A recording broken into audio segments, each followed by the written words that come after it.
blegegek kugek sadulita mel anakku sing tak tresnani anak Anung Hanindita bocah mursid iso mikul dur mendem jero karo wong tuwa aja kandhek ing pangucap nanging ngababaro dadi pakarti Nala Gareng slamet nggonmu sowan ngersaning Bapak Tole tansah pinanganing kawidadan niring sambikala sowanipun ingkang putra Rama kepareng kula ngaturaken sembah pangabektinipun ingkang abdipun Nala Gareng kunjung ngersa paduka Kanjeng Rama Semar semban kula ndak tampa gedhening ati ning wong tuwa ora liwat pangestu ning wong tuwa tampanana Nala Gareng kula pundhingga jimat paripih dayanana ing kasantosan Kanjeng Rama pangestu paduka amawahana kabagyaning gesang kula gawe bombong ati ning wong tuwa prayogakna nggonmu lungguh sampun boten kirang prayogi Rama Petruk padha slamet sak praptamu Panakawan Petruk anakku panenggak tansah pinanganing kawidadan Pak bekti kula kunjung ngersanipun Bapak iya tak tampa pangestu ning Bapak Tampanana kula pundhingga jimat paripin dayana ning kasantosan ora liwat prayoga tampa pangestu ning Bapak Tampanana kula pundhingga jimat paripin dayana ning kasantosan ora liwat prayogakna nggonmu lungguh sampun boten kirang prayogi anggen kula ngabiyantara ngersanipun Bapak anakku sing bagus dhewe anakku sing iso njunjung derajating wong tuwa Bagong padha kandir harja sak praptamu Bagong selamat Semar kurang ajar kancane do pakpek kok kowe kok Semar pangestunipun Bapak wilujeng niring sambikala sowan kula tebih saking rubeda kepareng kula ngaturaken sembah pangabekti kula kaunja Bapak iya Bagong tak tampa pangestune Bapak Tampanana Tole kula pundhingga jimat paripin dayana ning kasantosan amawahana kabagyaning gesang kula Pak iya syukur gawe bombong ati ning wong tuwa dene ora mingkuh lawan dawing wong tuwa iki anak-anakku tak timbali supaya sowan ning Karang Kadempel dina samengko wis mlumpuk aja kaget atimu dene sak gedhagan iki Bapak kok nglumpukke sangganing para kawula sak padukuhan Karang Kadempel mila ndadosaken kaget raos sing manah kula Pak kersane Bapak niku napa Bapak niku gadah damel pripun menawi kepareng kepedharing kathah dhateng yang putra Nala Gareng kepareng kula cadhong dawuh lan Bapak menika disedya menapa kok benten ngladat ingkang sampun sedaya para masyarakat padukuhan Karang Kadempel dipun klempakaken wonten ing bale padukuhan menika kersanipun Bapak kados pundi menawi dipun keparengaken ingkang putra Petruk nyadhong dawuh Pak enten napa Bapak nggadahi kersa napa kok anak-anak ditimbali sowan beda karo adat sabene monggo adat saben niku bapakne duwe niat napa-napa niku ora tau taren karo anak-anak ngerti-ngerti wis dadi anak-anak mingkari weruh ning kok ora kaya sagedhagan menika bapak kok nglumpuhke anak-anak niku kersane napa kepareng ambabaron ingkang sejati ingkang putra Petruk nedya nganglungaken jangga nilingaken karna mastuti sabda tama pingdanipun Bapak Semar semanten ugi ingkang putra ragil Bapak kemareng kula nggih nyadhong dawuh kagiat raos sing manah kula dene Bapak nglempakaken para masyarakat semanten kathahipun tanpa konsumsi babar blas kula nyadhong dawuh lan Bapak menika disedya menapa kok benten ngladat ingkang sampun sedaya para masyarakat padukuhan Karang Kadempel dipun klempakaken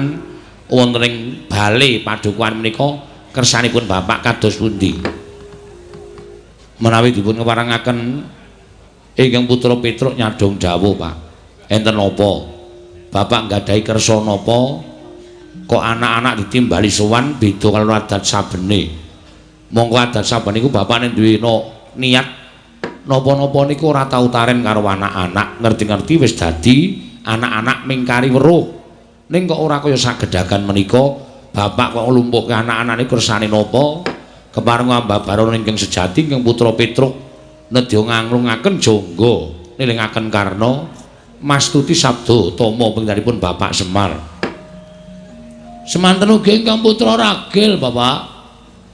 Kemareng kula nggih nyadong dawuh kagiat raos sing manah kula dene Bapak nglempakaken para masyarakat semanten kathahipun tanpa konsumsi babar blas. Iya. Kancane omong apik-apik kok kuwi mesti geseh lho, Kang. Menika kersanipun Bapak kados pundi menapa badhe damel kelaparan menapa? Kepareng ingkang abdi pun utawa putra pun Bagong nyadong dawuh timbalanipun Bapak Semar. Menawi Bapak Semar gadah niat seda dinten menika. Gong ora. Menapa Bapak niku ajeng pamit kalian masyarakat? Menika kula aturi paring dawuh ingkang tetela kula nedya nglumahaken asta. Anyen nyuwun ngersanipun Bapak nderek badhe dipun paringi pinten kemawon kula namung ndederek. Nek wong nyadong timbalan ki nganglungake jangga nilingake karna. Kata-katane aja padha, Tru. Wong ki nek iso ki duwe ide dhewe-dhewe. Kowe nganglungke jangga nilingake karna, aku nglumahaken asta. Nyuwun peparing dhateng sampun Bapak. Mugi pareng ambabaron ingkang sejati ingkang putra pun Bagong nedya sakbiyantu dhateng putripun Bapak Semar. Menawi Bapak Semar saestu gadah niat ingkang ginebeng wonten tenenging penggalih sinengker wonten ing penggalih paduka Bapak. Kepareng ambabaron ingkang sejati sengking Purwa, Madya lan Wasana. Kula nedya anelingaken karna anglumahaken asta Barataya ngemis meneh. Mugi parenga Bapak paring dawuh Bapak. Andra ingkang kosike ora ngawur. Sing suluk men dalange wae. Monggo Bapak kula aturi paring pangandikan.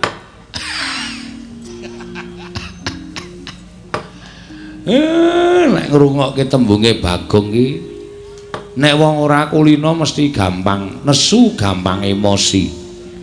Ning gandeng Bapak ki wis kulina, tembungmu mau malah nglipur atine Bapak. Kene-kene rada maju. Aku tak kandha karo anak-anakku katelune pisan. Lala Gareng Petruk apa dene kowe Bagong? Andra ingkang puspita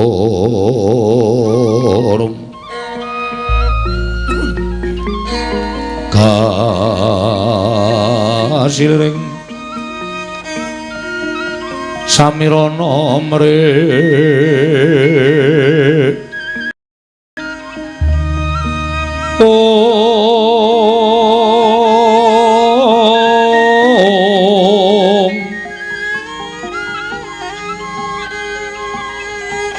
sekar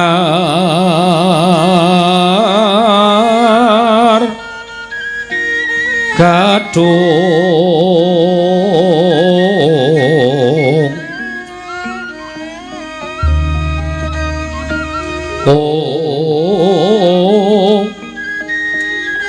ngas kandanya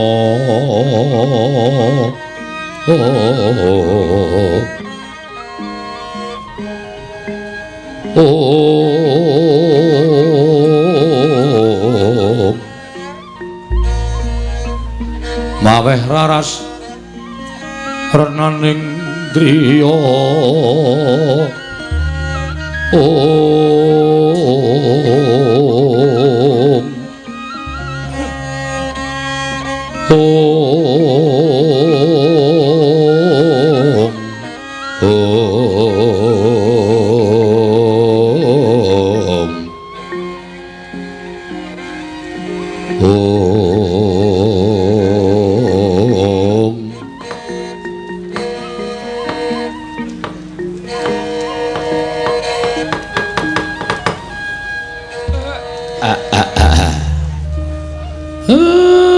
Nek kowe tak kandhani aja to kaget ya tole.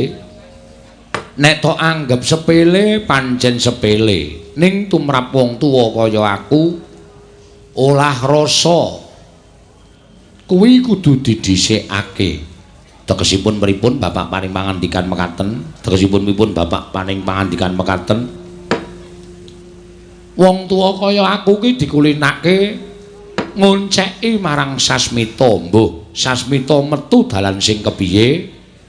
Ning tumrap Semar pendak-pendak ana kahanan ingkang ora sakbaene. Mbuh ingkang magepokan kelawan donya, ingkang magepokan kelawan uripe Semar dhewe.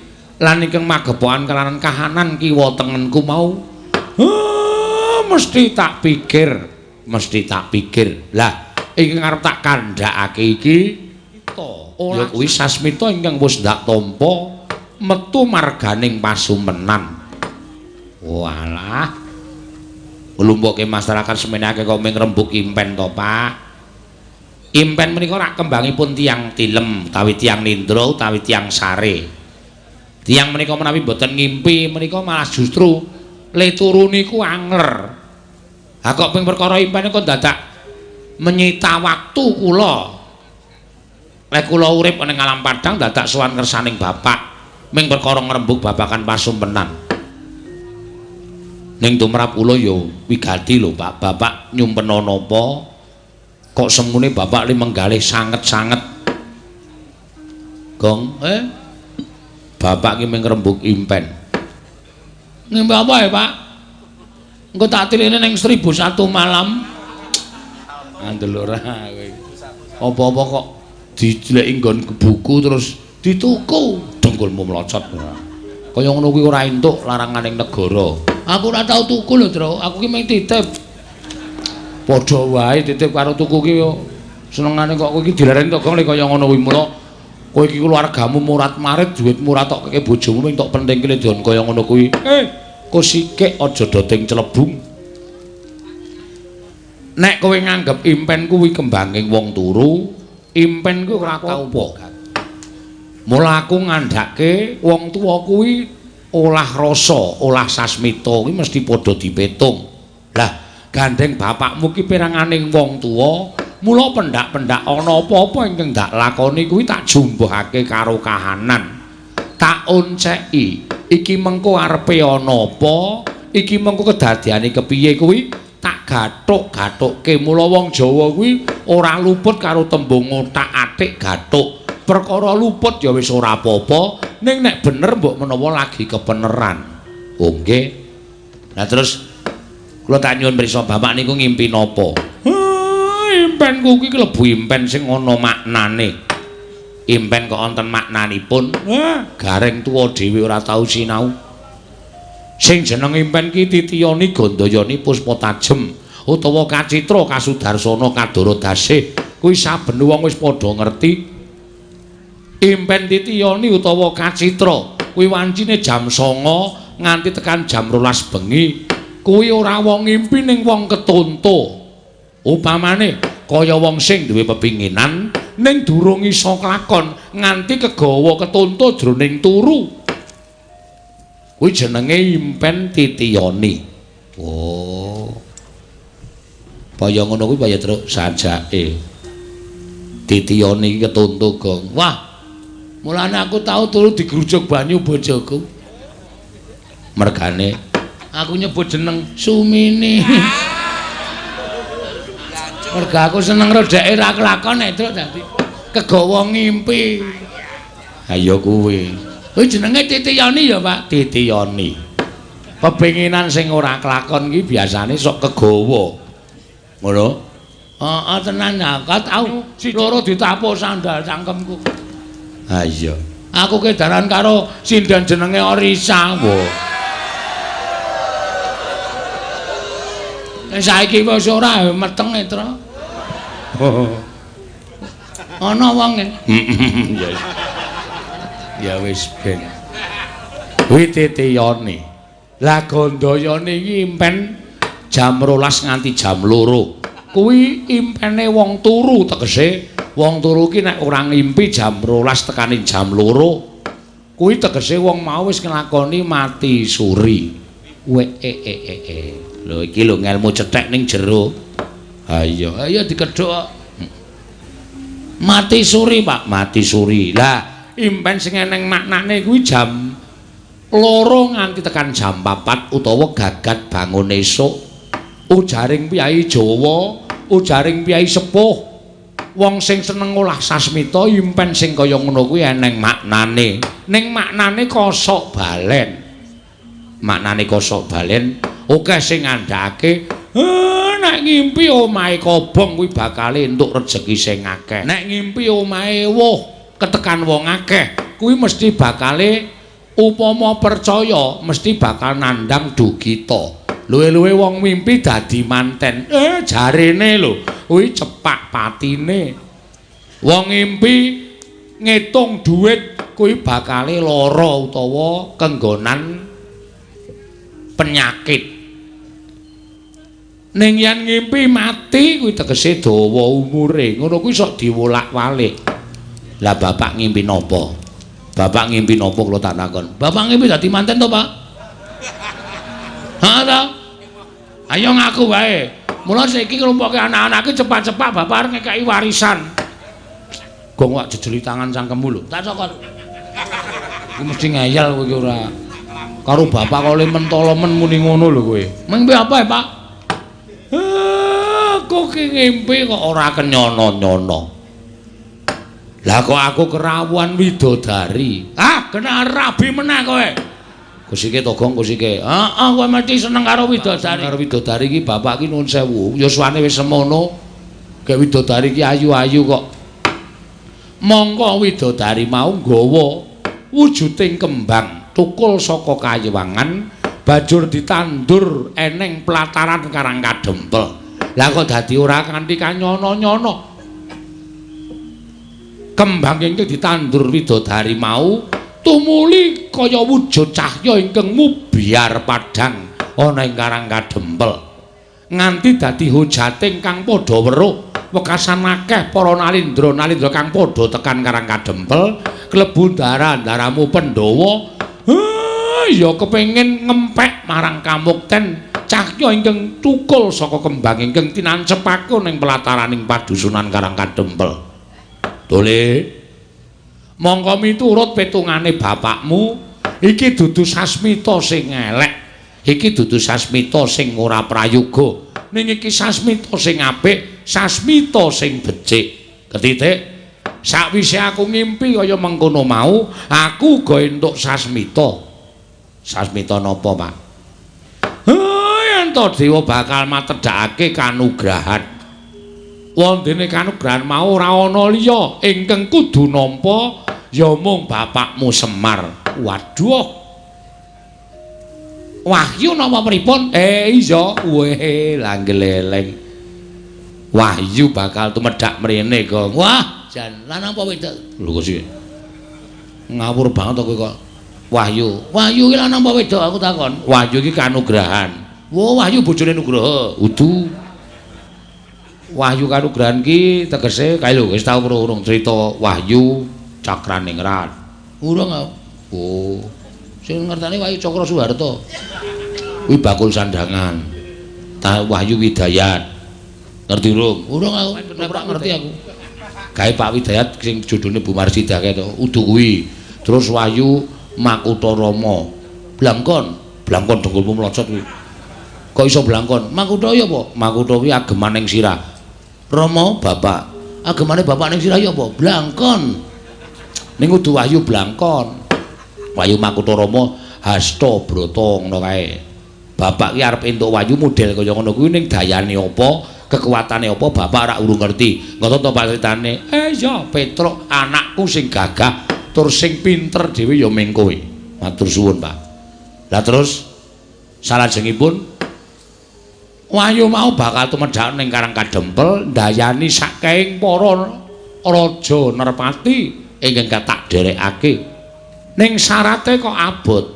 Syarate napa, Pak?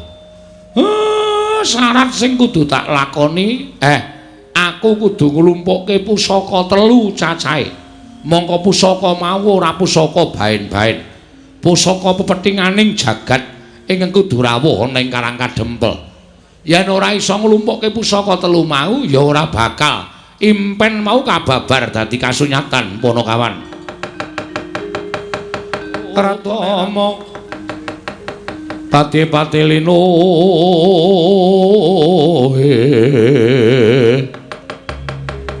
Pranayaka Tyasraharja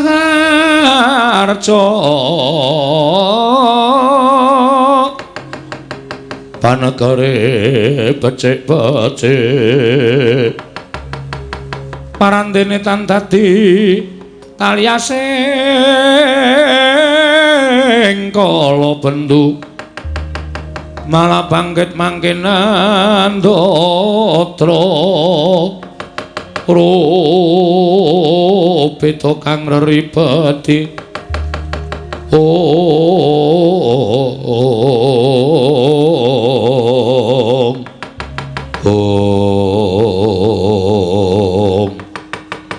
sidemadaning pendhaping Paduka Karang Dempel nalika semanten sami midhangetaken pandyanipun Lurah Semar Badranaya tinampi sangganing para warga sapadukan Karang Kadempel ndadosaken tintrim madyaning padukan Karang Kadempel tambuh ingkang den penggalih sangganing para kawula wonten ingkang amitang-mitang pangandikaning Lurah Semar Badranaya wonten ingkang nggadahi pengajap mugi gegayanipun Lurah Semar kasembadan ndadosaken tintrim madyaning padukan Lurah Semar Badranaya kemawon datan mubah datan musik kasaru geger Jawi apa to kang dadi darunane ora ana kawula ingkang mrengkang saking pranataning padukan kejawi namung rawuhipun lancur Pandhawa nenggih putra para Pandhawa satring Drepsila geni Bambang Wisanggeni sumawana Bambang Antasena Raden Gatotkaca Raden Abimanyu miwah Raden Hanantaraja dumrajak tanpa larapan karya kaget kang samya mulat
Mendalon tata trapsilanira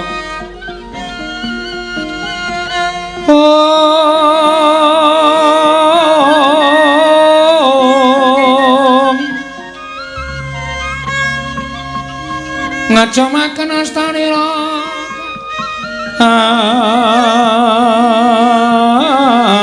astanira kalih pisan yen ngandika magawe pranta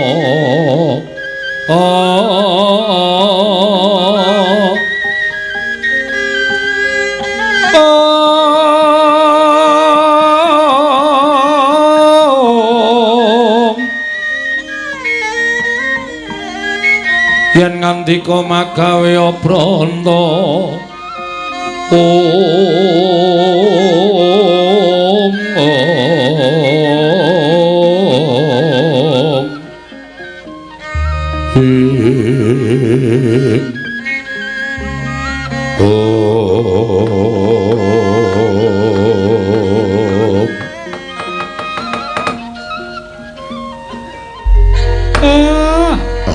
lai blegegek kugek sadulita mel kok gawe marem wiwit aku momong wong tuane nganti tekan peputra mongko wis gagah-gagah lah kok iki malah padha pating gruduk rawuh mrene nala gareng iki ndara-ndaramu putra-putra Pandhawa padha rawuh ana ing Karang Kadempel. Wah, jan ya melu marem ya, Truk. Arep mingsak nyawang kowe. Awak dhewe ya ngerti lair Indra wis anggeni biyen piye. Awak dhewe ya lair Indra Karkaca Pilandrata Abimanyu piye. Lair Indra Antarja piye saiki wis kaya ngene iki rasane kaya tuwek kae ya, Truk. Heeh. Aku kelingan jaman lair Indra Gatotkaca biyen ya. Bayi abang cemplungke kawah Candra Dimuka dijedi dijer awake balunge copoti kabeh ganti wesi kabeh nek ngono kae robot ya Tru ayo iya mula nek nesu awake kaya tembaga oh awake kaya tembaga awake dadi balung kabeh dadi wesi kabeh balung apa wesi Tru dadi wesi kabeh marang yo le omong kleru ora ya entuk wae aku kelingan lair Ndara Antasena mbiyen lho kowe ngerti to Gong ngerti sesar kuwi wah mula ora wonge gleleng to kalung usus heeh mula ndugal kewarisan sing lairke Ndara mbiyen Ndara Antasena iki lair endi anu nang ngendi kuwi rumah sakit ngendi kono kuwi rumah sakit ngendi kowe iki mung gawane ngarang kok. Ndara Antasena iki lair ora dingerteni sapa-sapa, ngerti-ngerti goleki bapakne. Kuwi eneng lakone. Ora kok ndur lair sak. Kowe ra jaman semono ora nunggu. Heeh. Wong kene wis cetha kok ya mesa ana sing nyetel HP ya, Truk. Ha iya. Ya wis ben karang ya kesenengane dhewe-dhewe kok. Seru banget ding ding ding ding ding. Mongko ya do duwe HP pamer apa ya ora ngerti aku Ndara wilujeng rawuhipun Kakek Semar slamet aku bektiku katur ya Kek kula tampi dawa sami-sami Ndara Antasena wilujeng Den ya Kakek Semar slamet aku ngaturke bekti ngersane Kakek ya Kek wilujeng kula tampi Ndara Karkaca wilujeng ya Siwa Semar slamet aku ngaturke bektiku katur nggih kula tampi Ndara Antarja ya slamet aku ngaturke bektiku katur Siwa Semar nggih kula tampi Ndara Abimanyu iya Siwa Nayantaka slamet aku ngaturke bekti Siwa nggih kula tampi Ndara wis anggeni bekti kula Den iya nala garing tak tampa pangestuku tampanana Ndara Antasena bekti kula katur ya nala garing tak tampa pangestuku tampanana Ndara Karkaca Ndara Antarja bekti kula katur ya nala garing tak tampa Ndara Abimanyu bekti kula nggih Den ya nala garing tak tampa Ndara Wisanggeni bekti kula, Ndara Antasena bekti kula, Petruk tak tampa, Petruk tak tampa. Ndara Garkaca, Ndara Antarja bekti kula, ya Petruk tak tampa, ya Petruk tak tampa. Ndara Abimanyu bekti kula nggih, Den. Ya Petruk tak tampa pangestuku tampanana. Yoga gentenan. Ndara Wisanggeni, Ndara Antasena, Ndara Garkaca, Ndara Antarja, Ndara Abimanyu ngantaraken bekti kula kunjuk. Kok dirotone ngentek-enteke wektu. Meng ngaturke pambagya setengah jam dhewe. Iya, Bagong tak tampa pangestuku tampanana. Ya Bagong tak tampa pangestuku tampanana. Ya Bagong tak tampa pangestuku tampanana. Ya Bagong tak tampa pangestuku tampanana. Ya Bagong pangestuku tampanana. Ngandel ora ming pangestu ta. Ora ana sing kecret sithik-sithik. Bagong sapa-sapa dijaluki, sapa-sapa ditembungi ora. Wong kaya kebangetan ora. Nun sewu.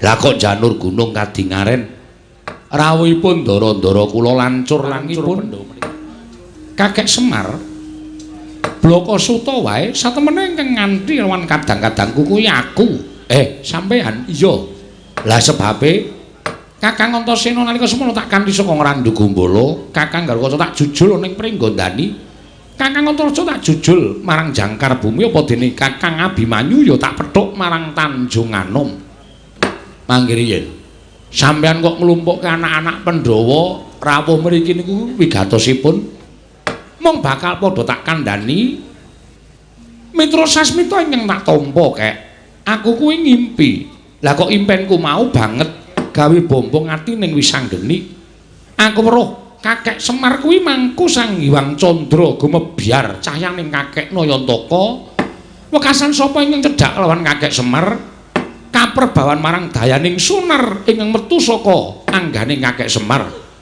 wekasan dadi ayem tuwin dadi tentrem atine ingkang padha nampa sarta antuk sunar ingkang metu saka raganing Kakek Nayantaka saka petunganing Wisanggeni Kakek Semar bakal nampa kanugrahaning Wang Mahanasa mula entuk ora entuk sawaning para putra iki bakal ngempek kamukten ingkang bakal tinampa dening Kakekne Semar mula banjur aku nganti lawan kadang-kadangku kabeh ingkang wigati aja nganti keri upama Kakek Semar pancen bakal nampa kanugrahan kabejan kanugrahan mau aja mbok agem dhewe nanging paringna marang para putra Pandhawa dimen padha melu ngempek kamukten kanugrahan ingkang bakal tinampa dening Kakekne Semar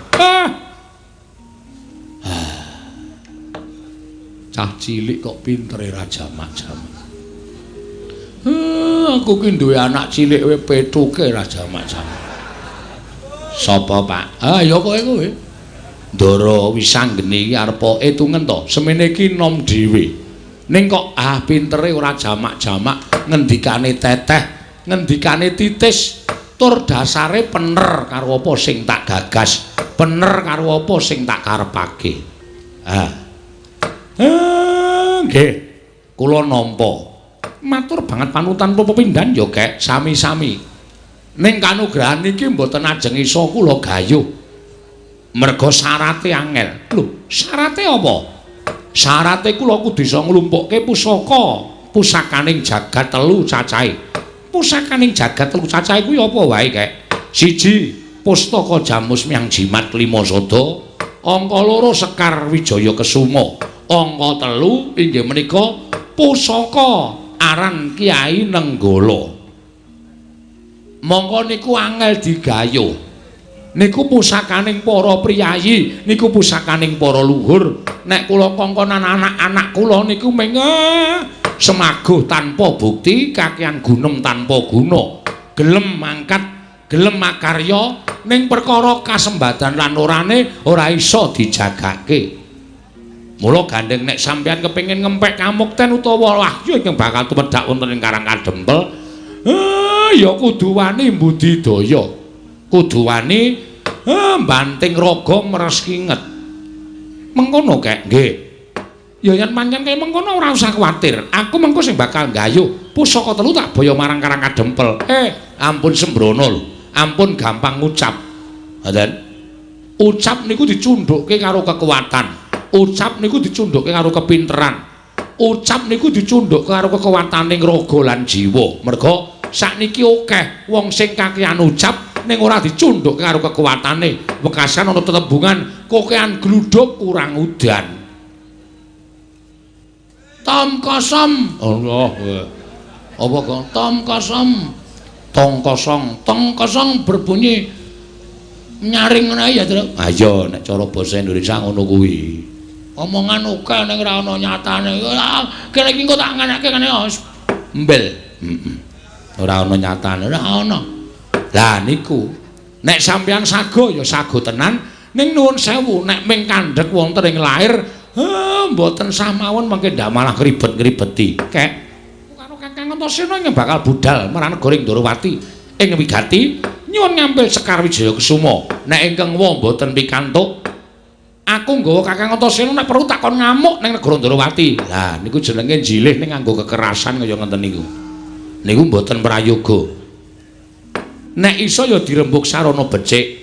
Tak budidaya ngrembuk sarana becik. Aku ingkang sagu ning Ndorowati. Lah terus aku ingkang sagu marang negara Ngamarta. Nyuwun kampil Wodarma Kusuma supaya pusaka tak boyong marang Karang Kadempel bareng karo adiku Abimanyu. Matur nuwun. Lah sing teng Mandura nek pancen aku dipercaya aku tak budal ning Mandura. Siwa Semar, aja kuwatir. Aku bakal nyuwun ngampil senjata nenggala. Ndara Wisanggeni kali Ndara Antasena, Ndara Garukaca kali Ndara Abimanyu. Lah sampean kok ora duwe jodoh? Iya pancen aku mung ijen. Nek kira-kira tak wenehi kanca purun mboten. Nek pancen diparengake aku gelem. Bagong kowe melu Ndara Antarja. Aku etoke arep masuk angin ya Pak iki. Wong mau cangkeme le omong bantere ora jamak. Waras apik kok bareng entuk gawean kok masuk angin. Wong masuk angin ki ra iso ditebak. Ketoke mau waras ngerti-ngerti terus meriang terus kerokan ya pirang-pirang kowe iki ora terus ngalahke aku kok masuk angin. Loro wong mati ora iso ditebak. Ana sing lagi tenguk-tenguk kepengin kedulungan wayu mejang. Ngerti-ngerti modar. Dasmu kuwi. Kowe nyemoni bapak kowe senengane ora. Mangkel aku. Wong aku ki masuk angin tenan kok mbok delok iki didemek. Terus iki bathuk iki. Oh iya panas ngono kok. Heeh. Nek kira-kira madang waras ora, Gong? Anu kuwi waras. Madang kok njur waras ora. Tergantung lawuhe. Oh, nek ming tempe ya suwe 3 dina le waras. Nek sate kambing ya karo tengah jam wis waras. Lah apa? Sate kambing. Oh iya. Lah tuku ki aja kuwatir. Nek tensine munggah aku ora tanggung jawab lho. Aku ora tau ndek tensi ya, Tru. Oh. Uteke ora panas. Ora bakal panas wong ora ndek utek aku. Ha iya. Kula suwun nek pancen pun saguh, nggih saguh mawon. Lan kula ngaturaken panuwun ingkang tanpa pepindhan. Dene ndika Ndara pun kepareng nyagahi menapa ingkang kula betahaken. Muga-muga rancang napa sing dijanjekke dening para dewa saged tumedhak wonten ing Karang Kadempel sampeyan ngempek dayaning kanugrahan ingkang kula tampi Ndara. Tan samar pamoring sukma sinukmaya binayu ing asepi sumimpen telenging kalbu pambukaning warana tarlen ing gumarenggeng samya pirembagan datasakeling mangke dumrujug tanpa harapan praptaning Begawan Durna ingkang miyak sagung kang samya sumewa karya kagiat kang samya mulat.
gawe kaget.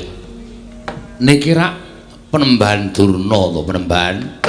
Kandhak mleguduk swalo gembol Semarante. Awela. Iya, aku Begawan Durna Semar. Apa kowe pangling karo aku? Mboten. Lah ya sawetara ora ketemu. Sing jeneng mripat tuwa niku rak kudu gagap-gagap to Penemban. Loh, ya wis ora jeneng mokal wong dasare umurmu karo umurku ya wis tuwa tenan. Wilujeng Penemban. Slamet tek aku Semar, niring sambikala praptaku. Salam taklimku katur marang kowe ya Semar. Nggih, kula tampi. Penemban bekti kula kunjuk. Nala gareng tak tampa pangestuku Tampanana. Lho nggih. Bekti kula kunjuk Penemban. Oh, Petro Kantong bolong tak tampa pangestuku Tampanana. Lho nggih. Sanget anggen kami dadosaken jimat. Bekti kula kunjuk Penemban. Oh, Bagong iya. Pangestuku Tampanana ya, Bagong. Lho nggih. Sangat anggen kami dadosaken jimat dipun sekecakipun anggenipun lenggah. Wis ora kurang prayoga praptaku ning Karang Kadempel. Eyang aku ngaturake bekti kunjuk. Lho, iki sapa iki? Aku wis anggeni Eyang. Oh, wis anggeni ya putu. Pangestuku Tampanana ya wis anggeni. Tak gegem dadekake jimat. Slamet Mbah Kakung. Lho. Sapa iki? Aku Antasena. Oh, Antasena putuku kowe. Pangestune Simbah Tampanana ya, Nger. Ndak gegem dadekake jimat Eyang bekti kula kunjuk. Suarane kaya Gatotkaca iki. Kasinggihan mekaten. Pangestuku Tampanana ya tetuka. Kula pundi nggo jimat Eyang bekti kula kunjuk. Iki sapa? Kula pun Antarja. Wah iya Antarja. Pangestuku Tampanana ya Naga Baginda. Kula pundi nggo jimat paripin dayana ning kasantosan Eyang bekti kula kunjuk.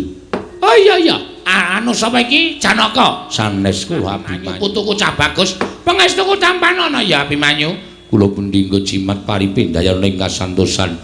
Wah. Durna bapakku. Aku katurake bektiku katur. Lho, Werkudara ana suarane kok ora ana wujude. Werkudara pangestune Bapak Tampanana. Niki Bagong, Mbah. Oh, setan ki ora. Tak tingak-tinguki. Werkudara ora ana kok suarane ana. Wah, iya. Ya, Mbah. Aku aturake basaku kok suara gedhe banget suaramu kok, Gong. Coba balen ana, Gong. Wah, wedian. Kok iso gedhe, Gong? Mbah iki yaine gedhe dhewe, Tru. Mbah ora tak kapak-kapake lho. Ha iya. Kok iso gedhe dhewe aku iki gumun nek. Nuwun sewu Penemban. Rawuh ndika enten apa wigatos? Lah kok janur gunung kadingaren rawuh enten Karang Kadempel. Oh, iki ngene ya Semar. Mlataku nang Karang Kadempel kuwi ora saka karepku dhewe. Nanging pancen aku diutus dening anak Prabu Duryudana supaya aku sowan ning Karang Kadempel ingkang wigati kowe tak kandhani. Kowe tak kandhani ya Semar. Kaget penggalihku duk nalika semana aku tinimbalan dening anak Prabu Ngastina. Lan aku diparingi dawuh yen to anak Prabu Ngastina nampa sasmitaning dewa, yen to jagat iki bakal ketiban kanugrahan. Wondene apa ta wujuding kanugrahan mau? Ora dingendikake dening dewa ingkang paring sasmita kalawan anak Prabu Duryudana. Nanging mung diparingi dawuh yen to Ngastina kuwi bakal saya kuncara anjayeng bawana. Yen to linenggan dening Semar Badranaya ora ketang mung telung kedheping netra. Bebasane ora ketang mung sak siring bawang sak umuring jagung sak uruping damar. Kuwi Ngastina bakal dadi negara ingkang kuncara jagat ingkang berbegen marang kumandange negara Ngastina. Mula tumuli anak Prabu Duryudana utusan karo Begawan Durna sawana ning Karang Kadempel. Dene wigatine kepengin boyong kelawan kowe Semar. Mula praptaning Begawan Durna ning Karang Kadempel iki kadhake sangganing para sata Kurawa ing wis jangkep nggawa tandu jempana joli-jolan bakal binoyong marang negara Ngastina. Ora ketang mung teleng kedheping paningal kowe rawuh ning negara Ngastina ya Semar. Kowe prapta ning negara Ngastina. Monggo anak Prabu Duryudana wis paring dawuh karo aku, Bapak Durna, menawi Semar kersa rawuh wonten ing negari Ngastina, nyuwun menapa dipun paringi. Menawi perlu nyuwun brana picis, nyuwun wujuding brana picis, hargya kencana jamrut hergeni dipun paringaken dhateng Semar Badranaya. Nyuwun pinten gerobak, pinten kereta, menawi perlu Karang Kadempel menika dipun guruki nganggo brana picis. Ngono ngendikane anak Prabu Duryudana. Mula Semar Praptaku ning papan kene kuwi ibarate kaya dene dewaning kamulyan. Ingkang bakal menehi kamulyan marang kowe lantaran anak Prabu Duryudana. Kowe rawuh sedhela wae ning negara Ngastina, balimu uripmu bakal mubra-mubru, uripmu bakal mulya, uripmu bakal ora kekurangan apa wae. Malah ngendikane anak Prabu Duryudana nek Semar gelem ning negara Ngastina sak lawase bakal pinaringan pangkat nujum paranpara ana ning Praja Ngastina, kowe bakal mukti ngawibawa Nyakrawati Mbau Denda. Omahmu ora bakal kaya ngene wujudane. Oh, Semar, kowe iki mesakake temen kok. Uripmu sarwa ngrekasa. Coba to, kowe ora ketemu aku pirang puluh taun. Mongko saka wewayanganku, kowe ora ketemu aku pirang-pirang taun kuwi bayang aku lho.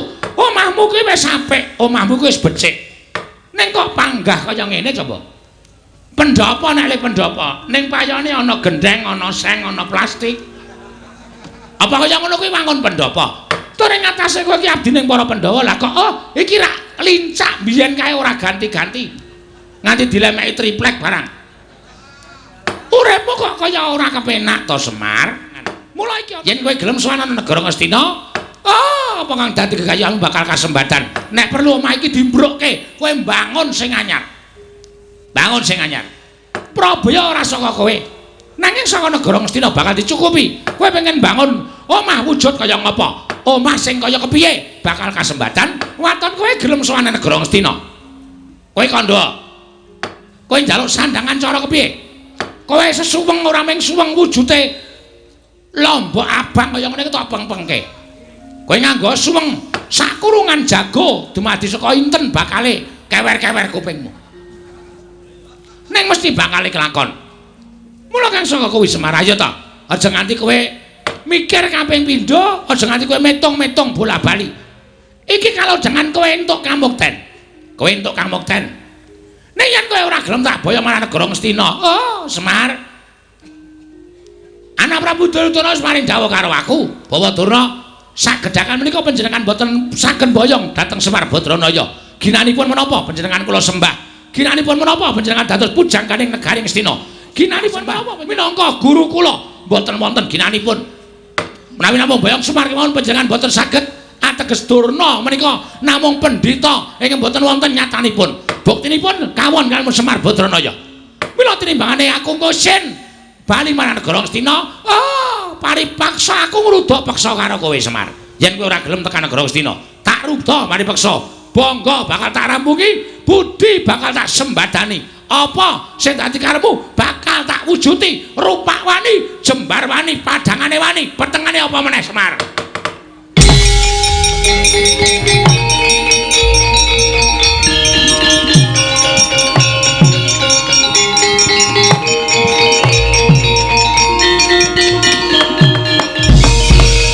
Bang, mlebu omah kok cucul jarik. Katokan training ngono maksude piye? Ora ngerti aku nek nesu ngene iki, Tru. Oh, mergo nek kebelet meng kari plotrok. Dengkulmu mlocot ora. Saya Tru meneng saya Tru tak mangsuli Durna. Oh iya, iya. Kok kaya ora kepenak omongane. Lha ora kepenak nggon ngendi? Kok arep jiat karo Semar, arep maksa karo Semar ya anggepe dhek iki nang kene iki apa? Ya bener nang negara Ngastina iki dhek iki pujangga. Nang Ngastina dhek iki wujude guru-guruning para Kurawa. Nang Ngastina dhek iki pendhita. Nek nang kene iki dhek iki daya, kudune ngurmati karo si tuan rumah. Ora daya kok drangap-drangap cangkeme kok kenek. Sak penake dhewe ora. Lho, iki ngapa Bagong kok ucul klambi, ngetoke tatoku. Waduh. Endi tatomu? Iki nang lengen iki. Ula kok gubet gelas. Kuwi gambar apotek kuwi ya. Apotek nggo tuku bios nggo bios. Cengelmu ki apa? Gong ora ngawur gong. Men aku emosi aku. Aku nganti bapak kok nganti ame dipameri brana picis derajat pangkat iki. Bapak iki nek gelem duwe derajat pangkat nek gelem duwe drana picis wis biyen-biyen tak omongi. Aku wis rasa aku kerawan anak-anak Pandhawa ki karang kadempel ayem, tentrem, manyes. Arep 39 derajat ning kanane dadi ayem, dadi sejuk. Kaya ana Esa. Asih kok. walik ora. Heeh. Anggepe rumangsane apa? Nang barang ketekan Durna kok saka 39 derajat kok rumangsaku kaya ngedep geni dadi 45 derajat. Muntum-muntum ning ngendas. Omongane ora enak. Omongane mesti gawe geger, omongane mesti gawe kisruh. Mbok sampean ki sadar menemban. Sampean ki pendhita lho. Sampean ki wis gelem nganggo serban, nganggo sing suci aja mung sandangamu putih tok, ning atimu ya suci ya. Atimu ya resik kok. Nek sandangamu kaya ngono kuwi tak sebutake kowe pendhita ndok bosok kowe. Jabamu putih, jeromu mambu. Ora ana gunane sampean dadi pendhita. Meksa karo kawula cilik, apa mbok anggap Semar ki blereng karo Brana Picis? Ngene Bagong kowe aja nesu karo aku. Yen kowe iso mbujuk karo bapakmu Semar, kowe barang bakal entuk dhuwit, kowe barang bakal entuk derajat pangkat. Aku ora mendem derajat pangkat, Dur. Aku nek wis gelem duwe derajat pangkat ya wis pilihan iki wis dadi wakil rakyat aku. Nah, ora gelem aku. Aku seneng berkesenian kok. Aku seneng budaya kok. Ngono. Nggo ngapa? Aku sapa sing arep mekarake kesenian, sapa sing arep akeh budaya? Apa dianggap aku blereng karo derajat pangkat Brana Picis? Ora kok. Aku urip kaya ngene iki seneng. Kowe tak omongi ya nek pancen kowe urung ngerti. Bungaing lair karo bungaing batin ki mor misah. Ora ngerti ta marane. Goblok kok. Wong ki nek ngrasake bungaing batin kuwi mesti ngrasake bungaing lair. Ning nek wong ngrasake sing diutamake bungaing lair, bungaing batin durung iso kejangkau.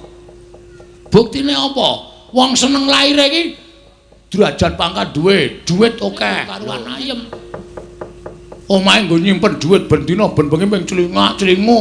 Ngono tanggaku mbrobos kene, ngono tanggaku mlumpat tembok njukuki dhitku, anane ming suudon. Mongko wong curiga kuwi dosa. Anane ming numpuk derajat pangkat, numpuk Brana Picis karo numpuk dosa. Ning wong cukup kaya aku ngene iki. Tak omongi ya, mangan sedina ping pindho wae tak gawe tentrem, tak gawe ayem, pancen rejekine sing gawe urip tumrap Bagong ming semono. Ning tak gawe wareg arep jane ngintir-intir. Ning sing penting atiku seneng anakku iso mangan, bojoku iso mangan. Ora nyimpen Brana Picis kokean sak madya. Ora curiga karo kiwa tengene, ora keweden nek dibobol, ora keweden nek dicolong. Ayem matine. Ngono. Apa mbok anggap urip nang alam padang ki sing utama ki ming bondo donya? Ya ngono wae piye? Sabar kok, sabar kok. Watuk ya aku ya ora apa-apa, ora apa-apa. Tangane, mah. Tangan berita nggo idu ora. Padahal ora kowe. Lah nek sagedakan iki arep mboyong karo Semar dengan cara memaksa. Itu Anda sudah melanggar hak asasi manusia. Anda sudah melanggar kemerdekaan setiap insan. Wah, edian. Bagong ngomongane apik tenan ya. Aku S8 e. Oh. S ki mung tekan 3, S3. Aku S8 kok. Apa kuwi? Sinten sumerep silit sapi lagi suwe. Pak Toton dasmu lho kok. Kuwi mung ngomongane cah cilik kok nggo dagelan ora. Kula kelas kali kula kajak kula keling-keling. Heeh. Hah? Aku arep mengimbangan iki karo Brana Picis nang kene salah nggon kowe. Nek kan kene arep pamer Brana Picis boyong karo Semar, anake ragil sing ora trima. Lho, ning ngono kowe wani karo Begawan Durna? Wah, lah ora tau ndelok wayang kok. Nek ndi-ndi Bagong ora wedi lho sapa-sapa. Bagong karo Durna ya wani, karo Sengkuni ya wani, karo Duryudana ya wani, karo Pandhawa kala mangsa aku ki wani. Kowe wis tau ngerti lakon Bagong Gugat durung? Dewae tak usah asik. Nek urung ngerti nanggap. Ora mung ngenteni lek ku crita, atuna aku. Apik kowe gayeng, dewae morat-marit tak sikat kabeh. Aku mung Durna. Apa itu? Kecil macam mana? Oh sampean pamer nang kene nggawa Sata Kurawa. Ha keroyokan. Keroyokan. Sampeyan iso nyenggol Semar, boyong Semar tok peksa nang ngendi jenenge? Nek gumlundung sirahe Bagong. Lho, ora lho iki serius. Yen ngono kowe wani karo Bagancana, sing tak wedeni apamu? Dudu nang kene papane wong neter katitean. Ayo metu jaba. Piye? Metu jaba. Wis ijab kok metu jaba. Rugi. Oh, wis muhrim kok. Anggo ngapa tetet gong tampil dasmu lho kowe.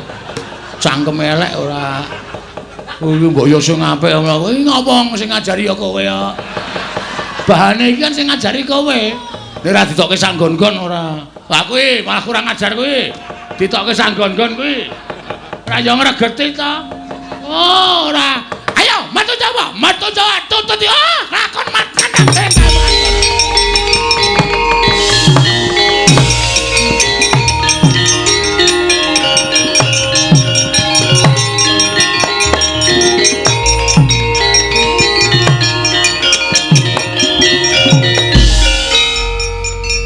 pancen cah siji iki pancen demit.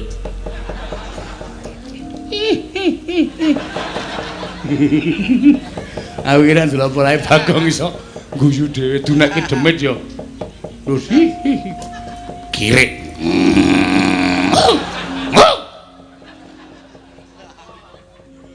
Ngapa ya, Pak? Kowe iki tak omongi to. Ha piye? Maksudmu kene mau piye? Lho, melindungi Bapak.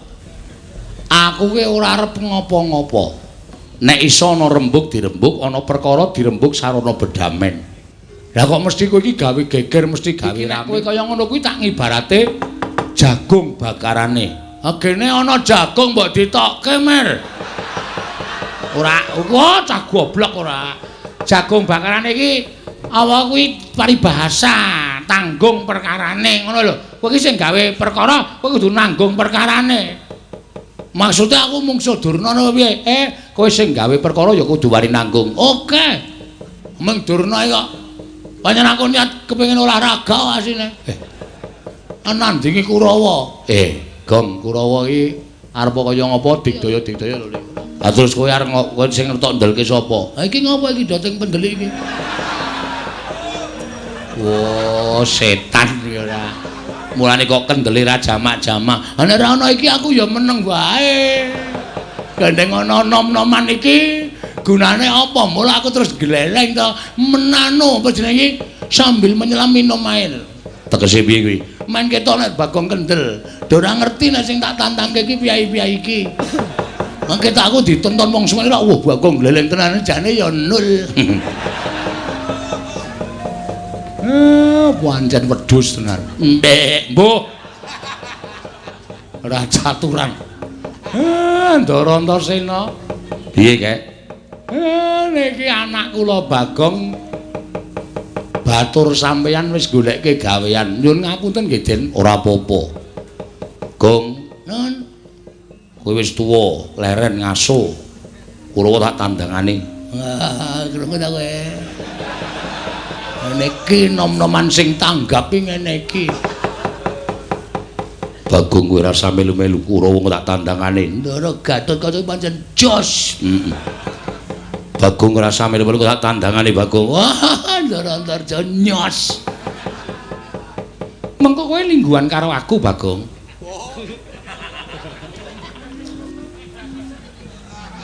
Iki ra patek otop iki. Kancane do nyambut gawe engko lungguhan karo aku, Bang. Apa mung paitan bokong lho. Paitan bokong piye? Lungguhan iki ra mung paitan bokong to. Wah, mbok temandang.